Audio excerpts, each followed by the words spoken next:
আমরা বিগত দিনে কী খেলছি না সেটা ম্যাটার করে না, বাট এখানে একটা ভালো একটা অপরচুনিটি আছে আমাদের জন্য। সো আমরা সবাইকে সাপোর্ট করি। আমরা সবাইকে যখন সাপোর্ট করবো, টিম ওয়াইজ খেলতে পারবো, তখন আমরা কিন্তু ভালো একটা রেজাল্ট করবো। সো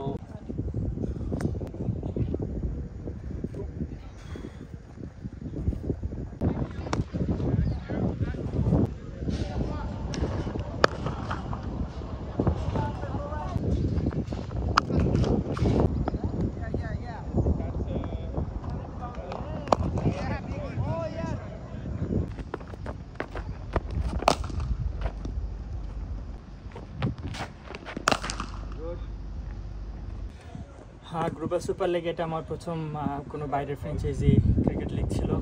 সো আমি খুব এনজয় করছি এখানে। আমাদের টিমমেটসরা খুবই কোঅপারেটিভ ছিল, আর একটা ডিফারেন্ট এক্সপিরিয়েন্স ছিল।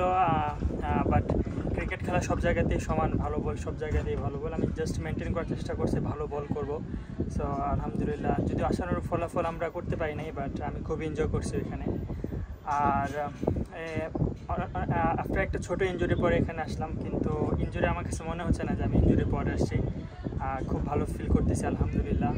বডি ইজ ওকে আছে, মেন্টালিটি অনেক ভালো আছে এখন আলহামদুলিল্লাহ। দেখা হয়েছিল, কর্নেল বলতেছিল যে তুমি লাইফে যেখানে থাকো শিখতে থাকো এবং নিজেকে মেনটেন করো, ফিটনেস দূর রাখো এবং লাইফে যেখানে যাবা শিখবা, শেখার কোনো শেষ নেই।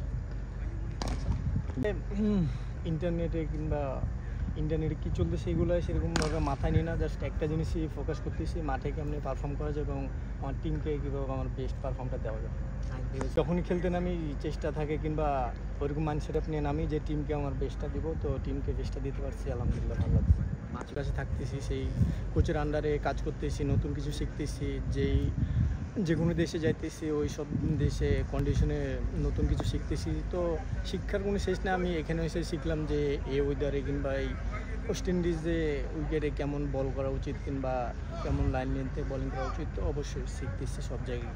আমার অবশ্যই জামাইকাতে লাস্ট ম্যাচ শেষ হওয়ার পরে কর্নেল বলতেছিল যে তুমি নিজের খেয়াল রেখো এবং নিজের প্রতি যত্ন নিও, ফিটনেস এবং শিখতে থেকো, শেখার কোনো শেষ নেই। মাঝখানে